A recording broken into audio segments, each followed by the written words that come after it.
Hey guys, welcome back to my sewing room. I'm Kelly and you found me here on Pick and Stitches, and today we're going to be working on this decorative rope bowl.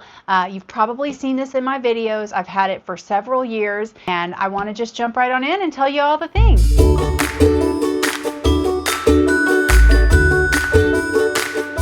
Okay. So I've had this rope bowl for years and years. I've done a couple different projects with it, but this one is kind of my favorite. I made it with Bonnie and Camille's, and so it kind of is near and dear to my heart in this color wheel. But I wanted to just show you guys some of the different things that you can make with these rope bowls. This I made with a really chunky rope. I like to keep things simple, and I'm usually going to use like 1.5 inch strips.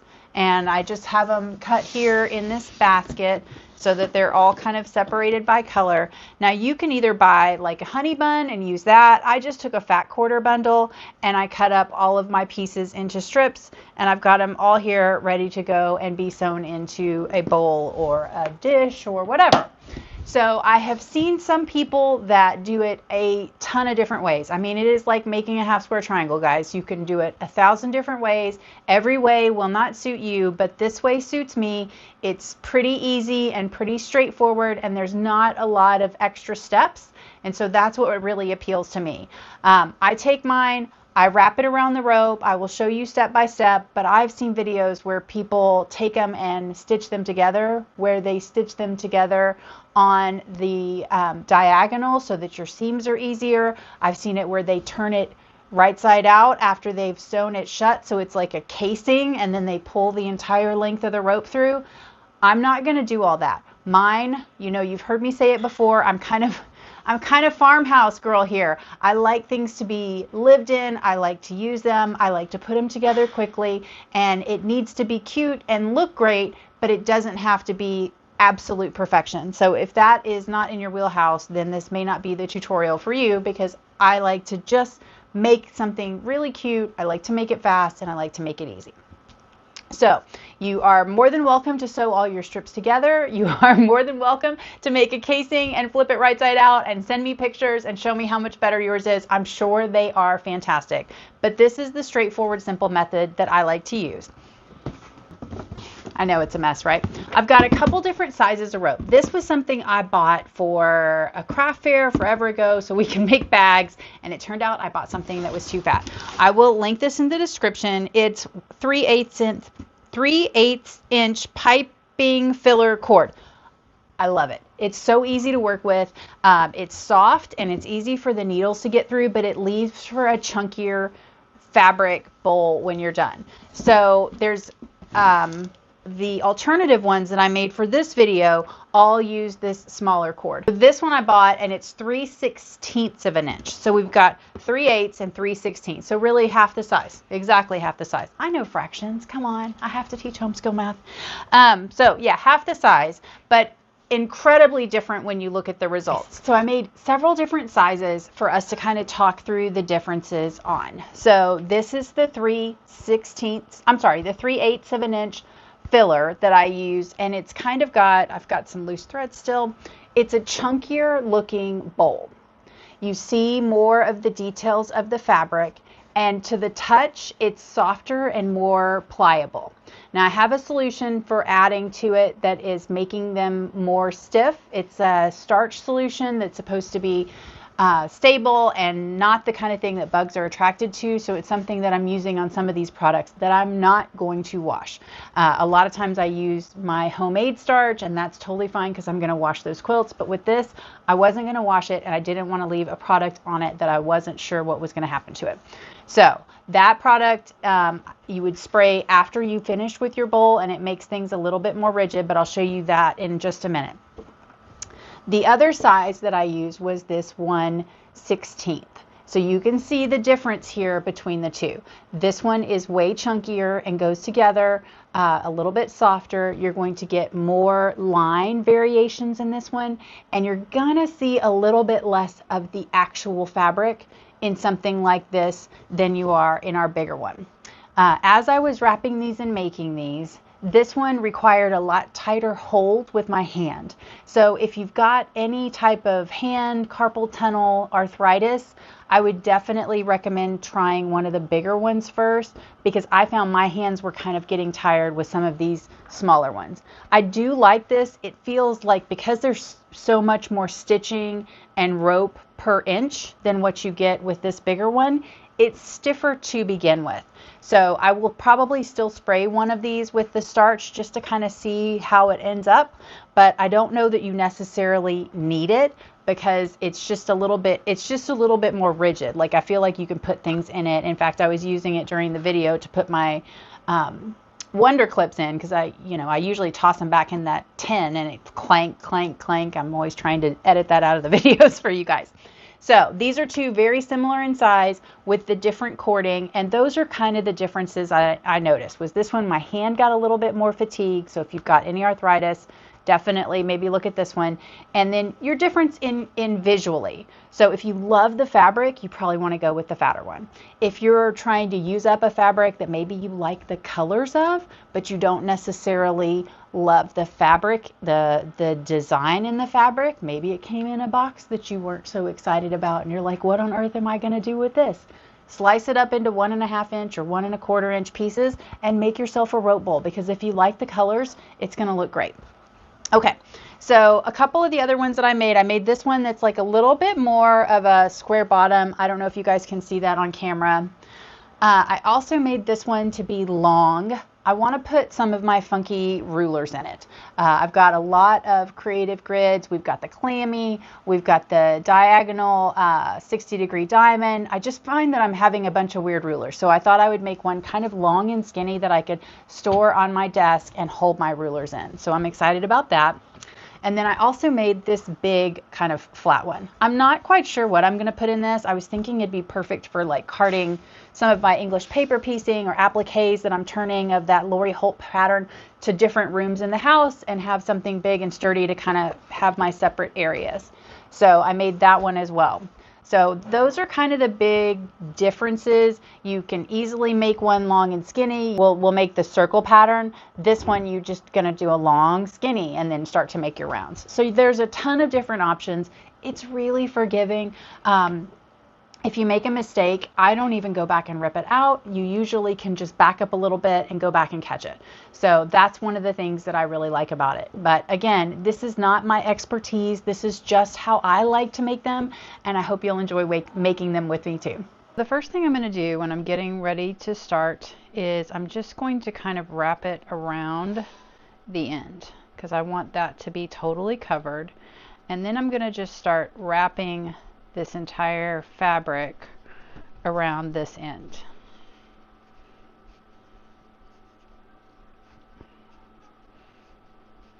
And then after I get a certain distance, I'm going to go ahead and put a clip on it. And then as you hit the end of your fabric,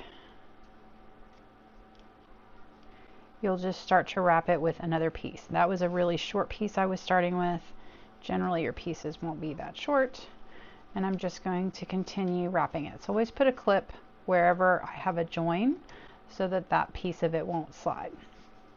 And you can wrap as much or as little of this in advance as you want. Oops. I'm going to just get enough here to do the center of my bowl. So as we're starting it, you can absolutely start coiling it and stitching between the two layers of rope as soon as you're ready. But I like to kind of do the bottom as a big flat section first. So once I get this part finished wrapping, I'll go ahead and show you how we do that. Now I'm over at my Juki QB18 right now. I use it to do the center part of my spiral because it's just a little bit meatier, and this is kind of a thicker rope. If I needed to stitch this first little part on my DX7 over there, sometimes it complains and says presser foot all the way down, and that's because this rope is so fat, and when it's really dense in the center, it really does hold it up. Once I get to the outer edges, it's not usually such a big deal, but in the middle it is kind of complicated sometimes. So if you have to sew on a machine that is complaining about your presser foot not being down, then I would take it over to the ironing board and iron that. So this first little section is kind of fatter and thicker and denser than the rest of it is going to be, and that's okay. So I'm just going to keep winding this until I get kind of a reasonable size. And then what you can do is just put a pin in it. One of the most important things as you're starting, you're going to take your fiber, you're going to wrap it with fabric, and you need to make a spiral.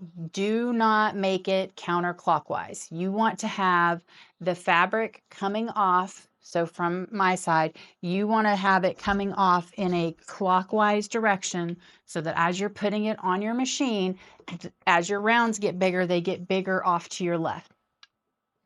You don't want them to be getting bigger to your right, because if they're getting bigger to your right, it's going to get in the throat of your machine, and that is not what you want. You want to have that kind of falling off the edge of your machine instead of getting cramped and squished on the other side. Just going to lift our presser foot, and we're going to go straight across. I'm going to go pretty slow. I'm going to let the feed dogs do the work to pull my action through. I don't want to push because I don't want to push against the needle. I'm just going to go really slow and let the feed dogs pull it through. I do have my stitch length at about a 2.5, so I'm really just trying to let the machine do what it wants, and I'm not putting any pressure on that needle. It feels like it's slowing down there a little bit, but that's okay. I'm going to let it slow down. We'll back stitch just a little bit, cut our thread, and I'm going to do from the other side. I just want to get this little X pattern kind of in the middle here to hold everything together so I can start making my spiral.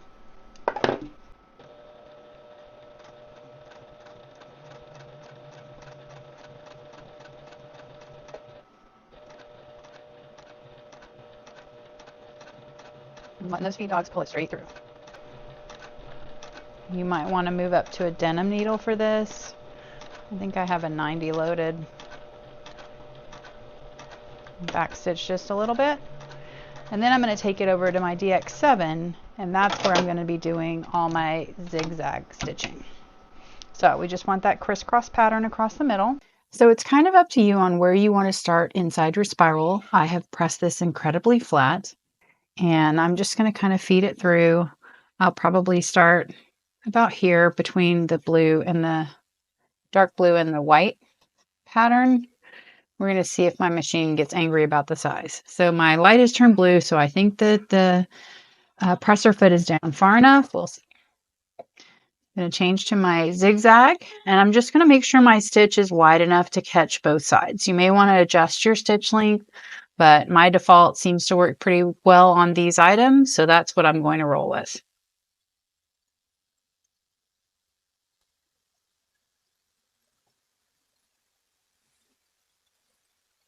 Hey, you're not helping me. Give me one.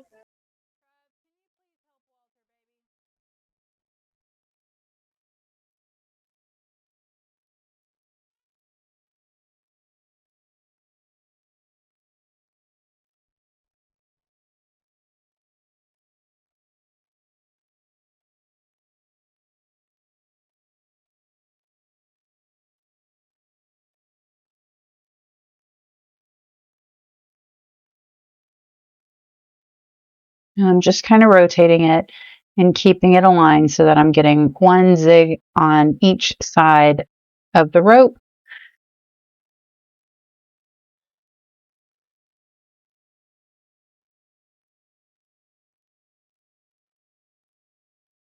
And I decided to just use white thread because I have so many variations in this. I'm not super worried about it. Now I'm going to go ahead and break thread because I've got these extra coils. I've got the next clip starting here, so the way when we're ready to transition, I just kind of separated mine by color so that they're all here together. I do try to put the colors that maybe aren't my favorite on the very bottom inside of the bowl. I'm not going to see those very often. I am going to see kind of up the sides, but these transition so quickly since I used fat quarters, it probably really doesn't matter.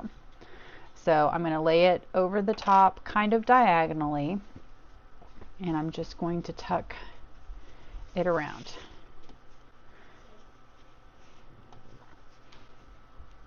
And then I'll put that clip back on it, and you can wrap as many of these as you want or have clips for. I've heard of people like going outside of their room and all the way out and down the hall.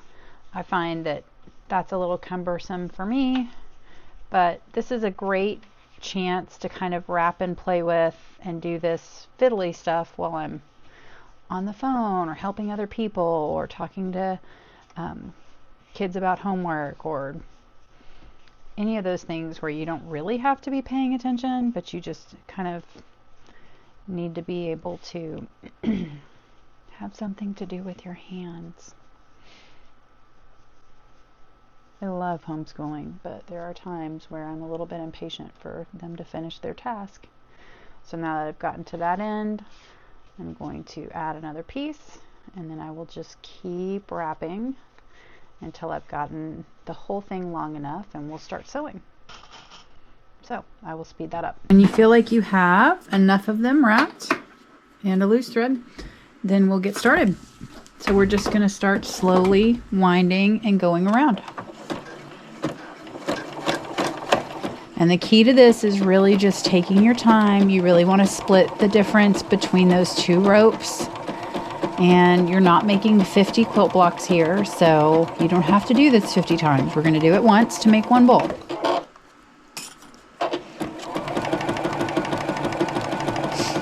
And you want to make sure that your machine can handle it. This DX7 is really good for bag making and other thick activities as well. And it seems to handle this really nicely.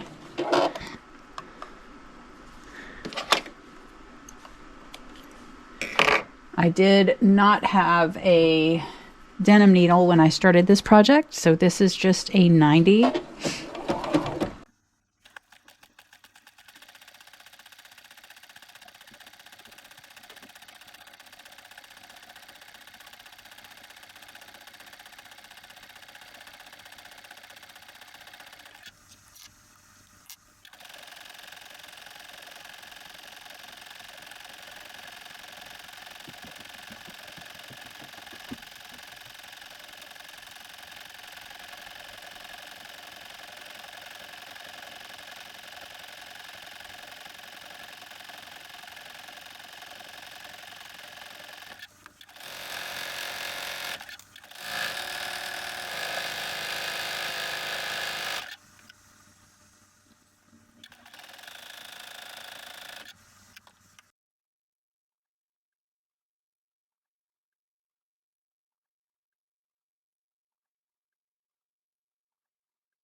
So I just ran out of bobbin thread, so I'm going to replace that.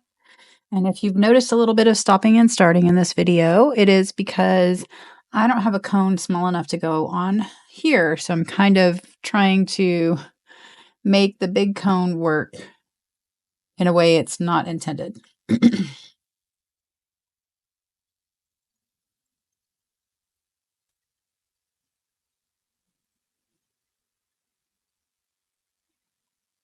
And I think I want this bottom to be about 8 or 9 inches wide. I like having a big bowl. I've made a couple of these smaller bowls as well. And I think next on my agenda is a larger one. So we're going to go until this is about 8 inches across.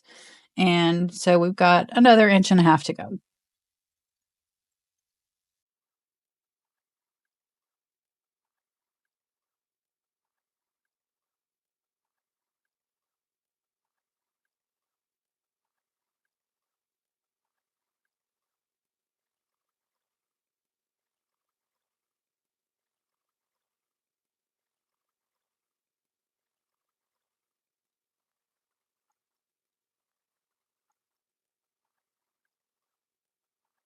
All right, I don't know why I didn't think about this sooner.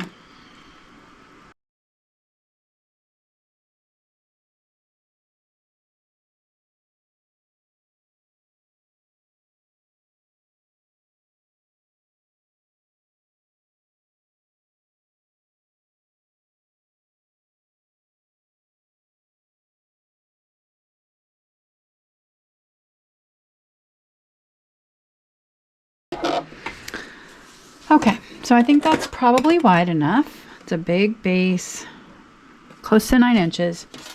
Now I'm going to start angling it up. So the more of an angle I put this at, the steeper my sides are going to be. So if I want it to be really gradual, I'm going to hold it at a less of an angle.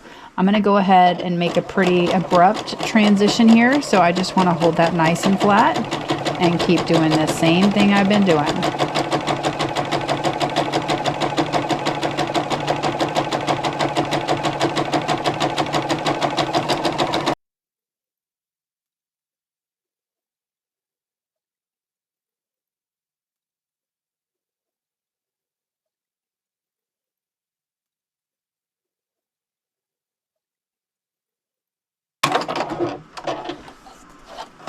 Now see there, I kind of came off and wasn't catching both of them. And the thing I love about this project is I feel like it's really forgiving.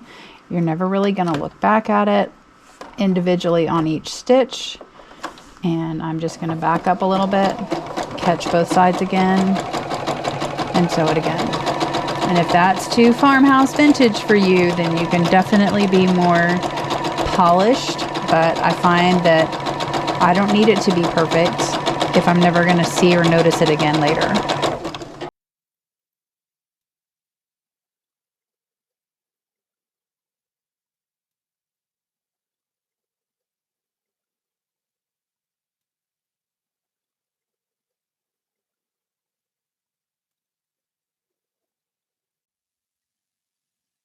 Okay, so I'm at the end of my rope here. Haha, literally. And what I'm going to do is just continue to wrap some more. I'm going to use this jar to kind of hold it up at the angle I want so that it doesn't start to slump over. You have another fair amount of them ready to go. We'll just start back up again. And I love these little ball jars. I keep them on my desk. It's what I use for my thread catchers a lot. You can keep an extra pair of scissors in them. Tall scissors, but still.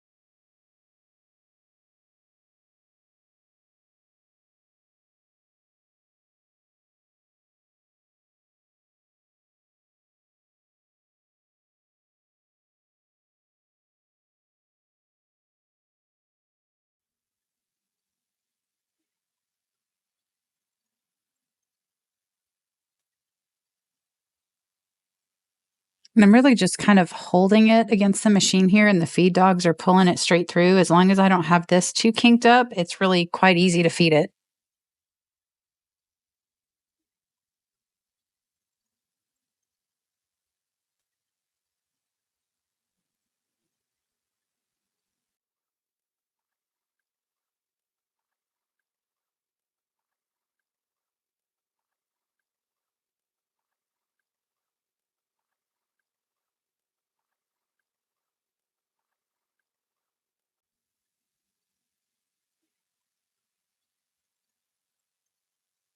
See in there, I got off my line again for a little bit, and I got too close to the center, and that's okay. It's even in the white. It's helping me out. So I'm just going to back up a little bit, start again.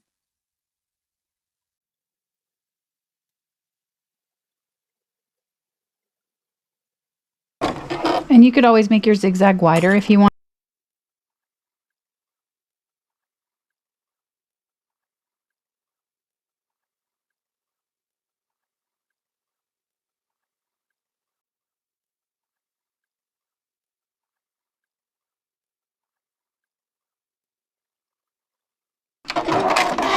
Alright, so we're getting close to the end here, and I have not had a bowl this shape before, so I wanted to kind of see like how tall do I really want to make it before I want to stop. So that's the beauty of this. You can always like stop and start and look and see, but I think this would be a perfect piece to like have your English paper piecing in and be able to carry it from one room to the next. So I may go ahead and stop with it right here. So as we're getting ready to stop, my bobbin looks a little bit low, but I think we can make it. So all I'm going to do is go ahead and unwrap this a little bit, and I'm going to trim my rope back. So I'm going to have it laying this way. So I'm going to want to do a diagonal cut that goes kind of as a angle into the work here. So as sharp as you can cut it. Now the rope is going to want to fray, but that's okay. Just try not to handle it too much. And then we're going to wrap past it and let the fabric start to get even skinnier as there's no more rope inside of it. Okay, then I'm going to trim it's a little more fabric than I want. I'm going to trim my fabric back and then just keep wrapping this until it gets to be a very small point. And what we're going to do is continue our zigzag, and when I get down to this end, I'm going to start to zigzag over the fabric and include the whole thing in there. So I don't want to pull and push on that a lot because that fabric would want to fray on me. So I'm just going to drop my needle, presser foot, needle, and get started again. And it can be a little bit fiddly to hold everything. Just take your time.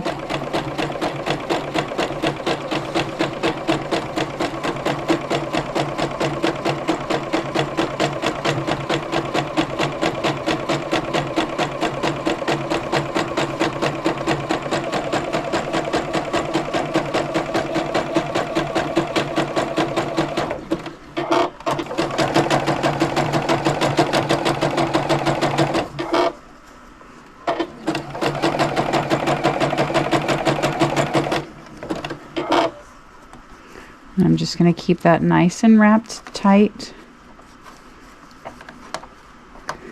And you can even spin it a little bit to help yourself hold it. And we're just going to stay tight on that other rope.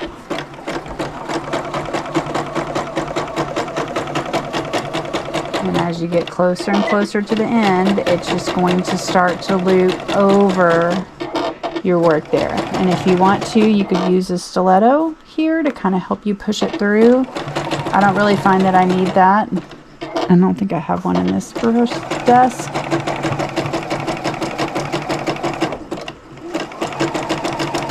And you're going to go right off the edge.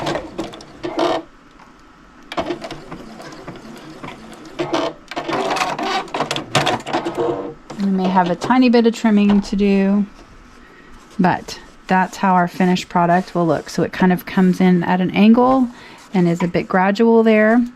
And that is our finished bowl. I'll probably trim up some of these. Whoops, that was a totally loose thread.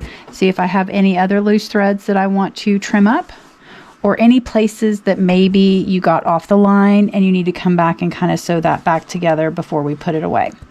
But that is how we make our rope bowls, guys. Okay. So one thing I realized I forgot to show you guys in the video, of course I have my giant, huge box of cording and I didn't run out. But on this smaller cording, it's very likely that this is just a clothesline. Like you may run out, this may work a project and a half or 2.5, and you're gonna need to find a way to join them. So I typically am gonna cut it on the angle, both of them together, and then wrap it. So I will add this video here so you guys can see that part too. Okay, so sometimes as you're working, you're going to hit the end of one rope and need to kind of splice them together. So I like to get this on a real diagonal cut. And then the next one on a real, actually I'm going to take that whole corner off. An incredible, as much as you can get it to have the diagonal edge. Oops.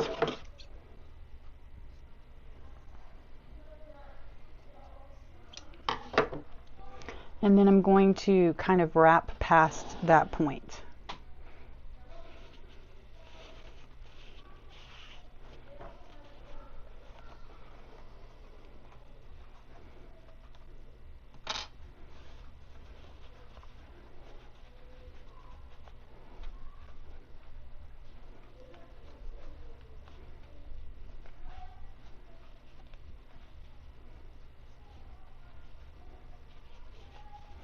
Do our joins the same as normal on the fabric.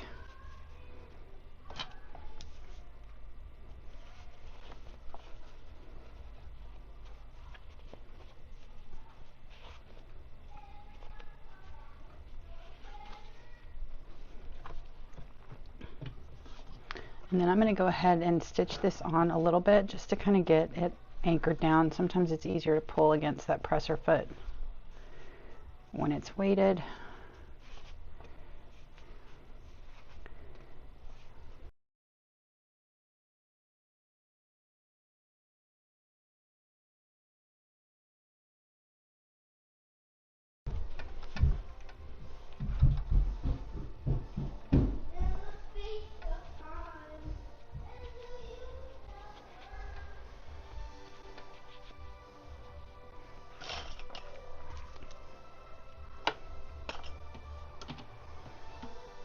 I'm going to go back a little ways just so I'm still on the stitches that I did before I cut the thread.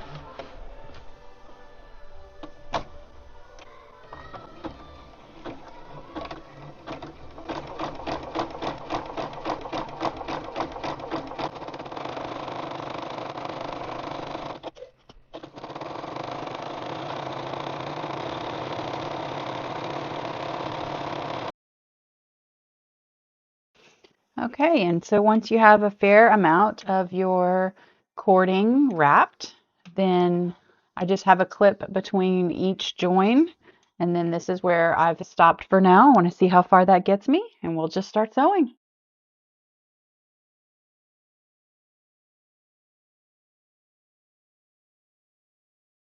I just want to make sure that it's catching both sides of my rope.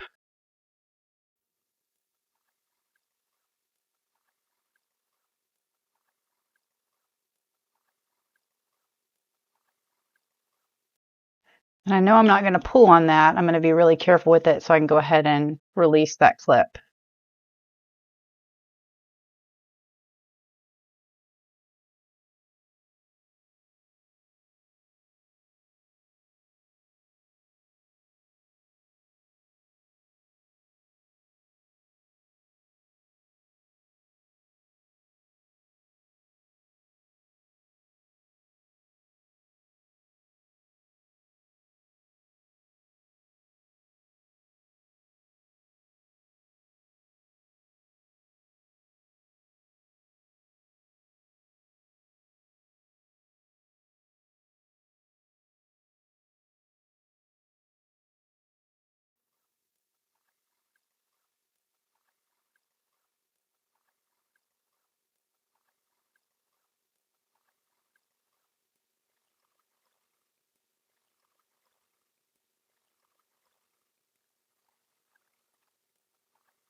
So now I'm out of bobbin thread, so it just kind of stopped stitching on me and I could see that. So now I'm going to reload that. I always have to look at it because when I load my bobbin for my other Juki, I want it to make this 9 shape, and then I put the bobbin cover over it, and on this one it loads back like the other way. So it's always a good idea to double check. And on this DX7 there's actually an image right there where you can see which way your string's supposed to go. But again, this is usually Kira's machine, so I'm only using it for the zigzag stitch.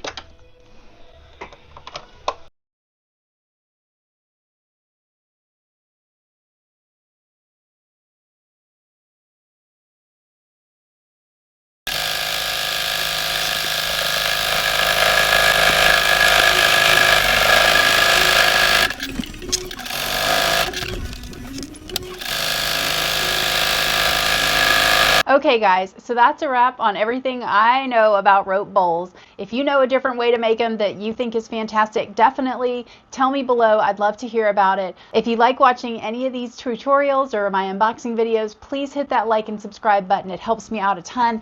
And I'd love for you guys to head over to that private Facebook group and show me your rope bowls because there are so many different ways.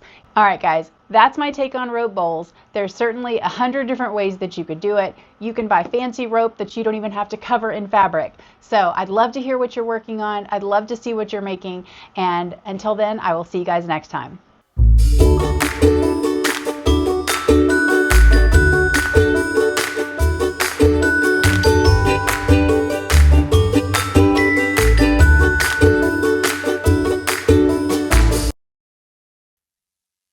Okay, guys, so sorry. I totally forgot. This is the fabric stabilizer that I'm testing out. I have not tried it before. I don't have any real experience with it. I will go ahead and throw a link in the description for you in case you're interested, but I cannot endorse this one just yet. I will let you know in a couple months how it goes.